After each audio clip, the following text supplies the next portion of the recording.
आज का हमारा लेसन है अपॉन वेस्टमिंस्टर ब्रिज। इस पोएम के पोएट है विलियम वर्ड्सवर्थ। पोइट्री शुरू करने से पहले, एक्सप्लेनेशन को समझने से पहले हम ये जान ले कि विलियम वर्ड्सवर्थ एक इंग्लिश रोमांटिक पोएट हैं जो मेनली अपने नेचर रिलेटेड पोएम्स के लिए बहुत ही फेमस हैं। वो अपनी पोएम्स में प्रकृति का बहुत ही खूबसूरती के साथ वर्णन करते हैं। और आज की जो कविता है अपॉन वेस्टमिंस्टर ब्रिज, ये भी उन्होंने नेचुरल ब्यूटी के बारे में ही लिखा है। वो लंदन में है और ये ब्रिज, वेस्टमिंस्टर जो ब्रिज है वो लंदन में है। और वो जब उस ब्रिज पे जाते हैं सुबह के समय, यानी करीब 3-4 बजे के समय जब वो उस ब्रिज पे जाते हैं, तो वहाँ से जो प्राकृतिक सौंदर्य उन्हें दिखता है उसका वर्णन उन्होंने इस कविता में किया है। ये पोएम टोटल 14 लाइन्स की है, जिसको हम इंग्लिश में सोनेट पोएम्स बोलते हैं। तो पोइट्री की शुरुआत कुछ इस तरीके से होती है। Earth has not anything to show more fair. Poet उस ब्रिज पे पहुंच गए हैं, वेस्टमिंस्टर ब्रिज पे सुबह सुबह के समय पहुंचे हैं। जब वो वहां से आसपास की जगह को देखते हैं, ब्रिज को देखते हैं, तो वो इतने मेस्मराइज हो जाते हैं कि उनको लगता है कि पृथ्वी पर इससे ज़्यादा खूबसूरत कुछ है ही नहीं। वो कहते हैं कि पृथ्वी के पास इससे ज़्यादा खूबसूरत कुछ दिखाने के लिए है ही नहीं, मतलब ये सबसे श्रेष्ठ है, इससे सुंदर कुछ नहीं है। Dull would he be of soul who could pass by. वो बोलते हैं कि यदि कोई इंसान इस ब्रिज से गुजरता है और इस ब्रिज के सौंदर्य को इग्नोर कर देता है, नहीं देखता है, तो उस इंसान की आत्मा से बोरिंग और बेकार आत्मा किसी की हो ही नहीं सकती।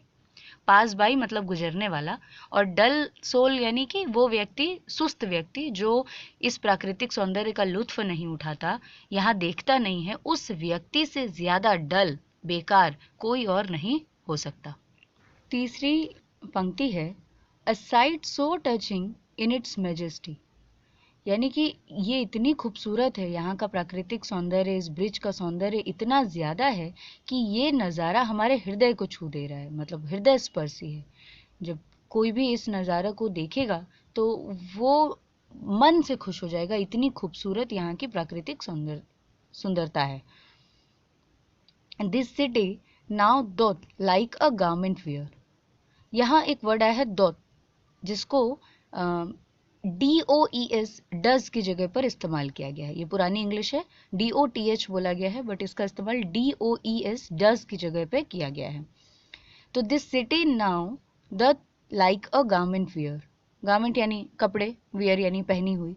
तो ऐसा लग रहा है मानो ये जो सिटी है वो नए कपड़े पहनी हुई है, मतलब नए कपड़े पहनकर जैसे व्यक्ति बहुत खूबसूरत लगता है, वैसे ही सुबह के समय ब्रिज से वो पूरा सिटी जो है वो बिल्कुल नया सा लग रहा है। ऐसा लग रहा है नए कपड़े किसी ने उस सिटी को पहना दिए हैं, क्योंकि बाकी के दिन के समय में एक शहर जैसा लगता है, सुबह के समय वो बिल्कुल अलग लगता है। उस समय कोई प्रदूषण नहीं होता, किसी भी तरह के का धुआं या ये सब देखने को नहीं मिलता, इसलिए आसमान बिल्कुल साफ होता है और सिटी बिल्कुल धुली हुई नई नई लग रही है, ऐसा लग रहा है नए कपड़े उसने पहने हैं। The beauty of the morning silent bare. सुबह की खूबसूरती कैसी है? तो साइलेंट एंड बेयर। साइलेंट क्यों? क्योंकि सब लोग सोए हुए हैं, गाड़ियां नहीं चल रही हैं, तो बिल्कुल शांत है। और बेयर, बेयर इसलिए क्योंकि धूल से या किसी भी चीज़ों से, प्रदूषण से शहर जो है वो ढका हुआ नहीं है, वो बिल्कुल खुला सा है, बिल्कुल खुला है, बिल्कुल साइलेंट है, कोई नॉइस नहीं है। इसलिए सुबह का जो वातावरण है वो बहुत ही ज़्यादा खूबसूरत लग रहा है। और सुबह के वातावरण के साथ और क्या क्या खूबसूरत लग रहा है?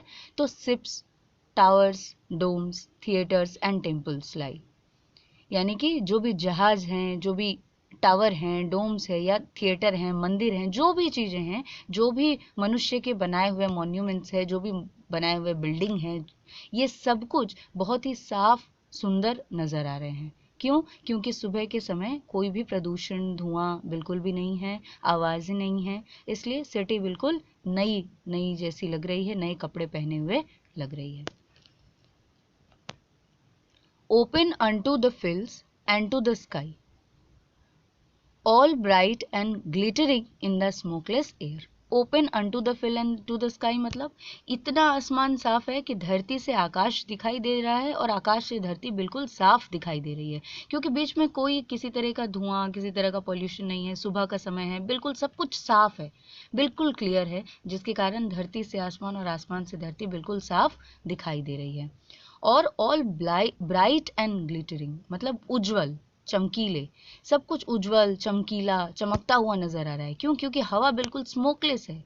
जो हवा है उसमें किसी तरह का धुआं या कचरा नहीं है, हवा बिल्कुल साफ है। Never did sun more beautiful steep, ऐसा लग रहा है जैसे सूरज इतनी अच्छी तरीके से कभी नहा कर ही ना आया हो। ऐसा लग रहा है सूरज अपने आप को कई बार नहलाकर, यानी ब्यूटीफुल स्टिप मतलब कई बार खुद को धोकर नहाकर निकला है, इसलिए वो इतना साफ लग रहा है, इतना फ्रेश लग रहा है। ऐसा सूरज कभी भी हमने, पोएट ने, नहीं देखा है। In his first splendour valley rock और hill, never saw I never felt a calm so deep. Poet इतना खुश है, इतना मिसमराइज है उस ब्यूटी से कि वो कह रहा है कि मेरी पहली झलक में, फर्स्ट स्प्लेंडियर में, मैंने ये देख लिया कि उस सूरज की रोशनी घाटियों पर, चट्टानों पर, पहाड़ों पर, हर जगह पड़ रही है। मुझे ब्रिज से दिखाई दे रहा है कि सूरज की रोशनी घाटी पर, चट्टानों पर और पहाड़ियों पर पड़ रही है और ये सब चमक रहे हैं। और मुझे ऐसा लग रहा है, कवि को ऐसा लग रहा है कि उसने ये ऐसा नज़ारा, ऐसा शांत और काम फीलिंग, इतना डीप गहरा फीलिंग कभी भी पहले अनुभव नहीं किया है। आज उसे इस ब्रिज पर आकर ऐसी शांति की अनुभूति हो रही है। The river glide at his own sweet will, सुबह के समय नदी जो बह रही है, थेम्स नदी जो बह रही है, उस पर कोई जहाज नहीं है, तो किसी तरह का कोई रिस्ट्रिक्शन नहीं है नदी के ऊपर। दिन के समय में तो फिर सब काम जब शुरू हो जाएंगे तो नदी के भी मार्ग में रिस्ट्रिक्शंस आ जाएंगे, जहाज आ जाएंगी, पर अभी सुबह के समय में कोई जहाज नहीं चल रहा, तो नदी भी अपनी विल पे, स्वीट विल मतलब अपनी चाह के अनुसार बह रही है। कोई उसे रोकने वाला या बाधा पहुंचाने वाला नहीं है, नदी आराम से बह रही है। Dear God, the very houses seem asleep and all that mighty hut is lying still. Poet कहता है कि हे भगवान, यहाँ के लोग अभी भी चैन की नींद से सो रहे हैं। पोइट खुश है कि लोग सो रहे हैं, पर पोइट को ऐसा लग रहा है कि यहाँ के लोग कितना खूबसूरत नज़ारा मिस कर रहे हैं। इस सुबह के समय वो सो रहे हैं, तो वही वो कह रहे हैं कि हे भगवान, यहाँ के लोग अभी भी सो रहे हैं। यदि ये जग जाते तो इतनी सुंदर खूबसूरती को जो है, नज़ारे को जो है, वो देख पाते। पर एक बात ये भी है कि यदि सब जग जाते तो ये खूबसूरत जो नज़ारा है ये सुबह नहीं हो पाता, काम पहले से शुरू हो जाते और ये जो शांति है, जो प्रदूषण मुक्त वायु है, वो नहीं हो पाती। पर फिर भी पोइट कहता है कि सब लोग, जितने भी माइटी हर्ट वाले, बड़े हृदय वाले यहाँ रहने वाले लोग हैं, जिनके पास ये सौभाग्य है कि वो लंदन में रहकर इस जगह पर रोज़ सुबह आ जाएं, वो बेचारे सो रहे हैं और यहाँ की खूबसूरती से वाकिफ़ नहीं हैं, इसका लुत्फ़ नहीं उठा पा रहे हैं। तो इस तरह इस पूरी कविता में हमने देखा कि किस तरह कवि प्राकृतिक सौंदर्य का वर्णन बहुत ही खूबसूरती के साथ करता है। ये पोएम आपको कैसे लगी, कमेंट करके ज़रूर बताएं। Thank you.